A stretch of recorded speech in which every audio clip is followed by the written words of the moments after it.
Hey everybody, welcome to YouTube this week. SB or Reading Smoke with Phil Jost.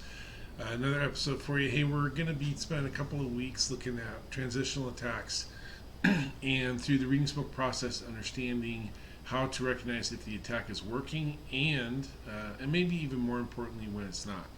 Right?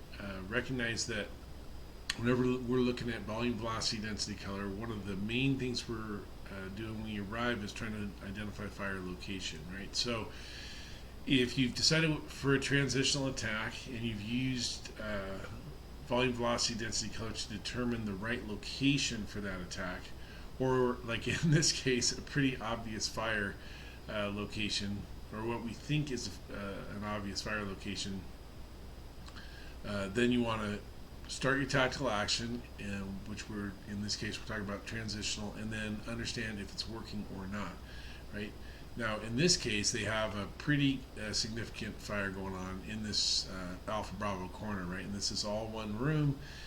There's no real separation here. It's one room with two windows, and there's definitely fire in this room. And typically, if you're going to go for a transitional attack, and there's fire showing, that's a good spot to do it. Now, sometimes what happens is this fire is remote, right? It's even though it's showing here, the fire, there's a major fire working somewhere else. Not as likely in this small of a structure.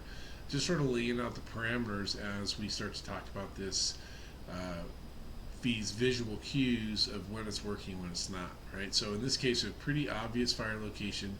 But this fire could be the extension fire, right? There could be a fire somewhere else in the building. These windows were open. The smoke and heat moved its way towards the ventilation opening and then lit this room off. Now, if that's the case, putting this room out, certainly you can convert this room easy enough with water, right? But putting this room out does not solve your primary problem or your initial problem, right? And so what we're looking for, and you'll hear this a bunch of times, is the visual shortcut that we're looking for is a rapid and sustained decrease in velocity and density, right? Let's talk about volume a little bit. So volume may actually go up, like in this case, because we have right temperature, right mix, a really clean mix here. There's not a lot of smoke relative to the amount of fire that's going on, right? But once we start adding water to this and we start interrupting the combustion process, so the smoke, right, smoke is fuel. If we interrupt the burning of that fuel, then we're going to leave fuel behind. So there's going to be increase of smoke from that perspective, but mostly we're going to see in the volume section, or the volume characteristic, is that there's going to be copious volumes of clean, pristine, dissipating white, right, or steam. And through the application process, we're going to convert these BTUs, we're going to interrupt the right temperature, right mix, and we're going to make it so that the temperature, ideally the temperature is as low as possible. Okay, so they've selected, right, they've opted that they're going to use a transitional attack. It's going to go in through these windows, and the full videos in the show notes. You're welcome to link to it. Thanks to the Johnson County, Kansas Fire District 1 for posting this video, right? So let's take a look. And like I said, the volume's pretty low here. It's pretty thin, black, and fast because we have a well-ventilated fire nearby. You can see it's actually getting up over into this space over here, right? So it's extending to other areas of the house.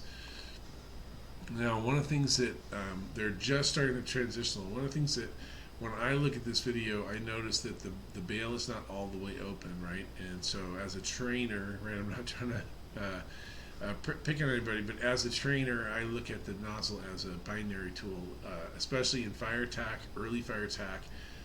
Should be, in my opinion, should be all the way open, right? Bail all the way open, hand off the bail, massive application of force, which in this case is water, right? So they're just starting their transitional attack here. In fact, they get really quick conversion. Now the video, I think it's a helmet cam, but you can see already they're having pretty good impact. If the bail were, now I don't know how many gallons are flowing, right? Half bail might be in the 100 gallons per minute range, but it could be significantly lower than that even. So let's they start to get the conversion, and we're going to notice here that the video, I'm guessing it's a helmet cam video, but we don't get a chance to see the fire for just a little bit of time here. But we see the smoke is going to continue now. Beautiful trees, right? And then we're going to get back over, and they've converted, and you can see there's a lot higher volume right now. There's actually a lot of volume of smoke compared to before, right? There's a lot more. We're going to get a look here right now. Almost 100% conversion. There's fresh air going in. There's basically steam coming out, and over here at the front door is all steam conversion. So, right, so they've rapidly, right, over the course of 10 or 15 seconds, with partially open hand line, had a significant impact on the fire volume and the extension of smoke, right? So the extension of smoke and heat has stopped over here, and we're getting the neutral plane is pretty high now, which means in these other areas, ambient temperatures near the floor, right? A relatively quick conversion, so a rapid and sustained decrease in velocity and density. And this is a real short, right? Overall, real short fire attack. Now, not 100% extinguishment in here. Nobody's claiming that you can hit it from the outside and be able to completely extinguish fire. We still have to get inside there. There's still a search to be done. I don't know, I don't know what information they have or don't have about people being inside, or what actions they've already taken, or where they are in this phase of the fire, right? I'm not talking about any of that stuff. All I'm talking about is taking a look at once you've begun your transitional attack, you should see a rapid and sustained decrease in velocity and density, right? The volume may go up. Certainly the color should change, right? You should get a graying to almost a clean, pristine, dissipating white with the addition of the water.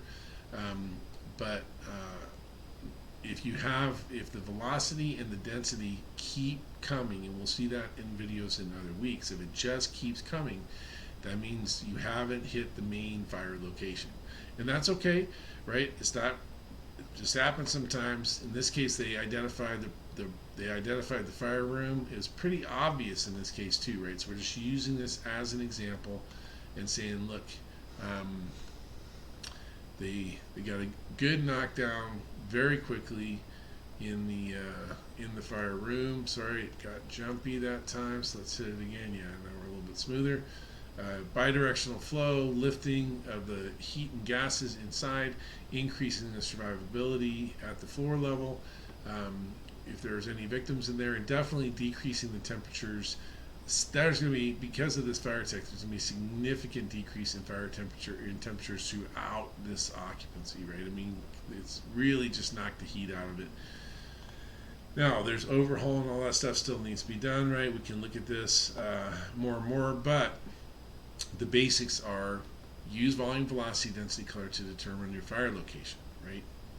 And what you're really looking at, velocity is the king of now. Highest velocity from the most restricted opening, that's going to be your fire location. Now, if you see a fire like this, right, where it's showing itself, or there's a lot of turbulent, thick black smoke coming out, high volumes of turbulent, thick black smoke, then that could be the fire compartment. And if you identify, you think that's the fire compartment, great, go after it.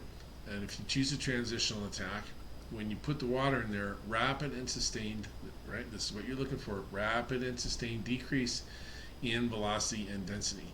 If you apply water and the velocity and density just keep coming, that means the fire's somewhere else, and it's just the ventilation flow path that's bringing that smoke your way, right? So you just have to figure out another location or a different tactical operation, maybe a simultaneous operation if you have enough people, to figure out where the fire location is, right, and reassess, and then redeploy those resources or deploy different resources. So identify fire location, that's going to be a transitional attack spot. Rapid and sustained decrease in velocity and density, right? That indicates a good transitional fire attack. All right, and we'll see. We had a video last week. There's videos at SBSK, and we're going to be covering this with different videos over the course of the next week. So Thanks for tuning in. Thanks for being part of the Reading Smoke Nation. A lot of classes on the list here, so if you want to come see me in person, please do so. Otherwise, just keep enjoying the content here. Give me some feedback. If you have a good video, I know this is at the end, but if you have a good video about transitional attack, send me the link, would you? Or just pop it into the messages or something. I'd appreciate it. Thank you. We'll see you next week. I'm Phil Jose, and I'm out.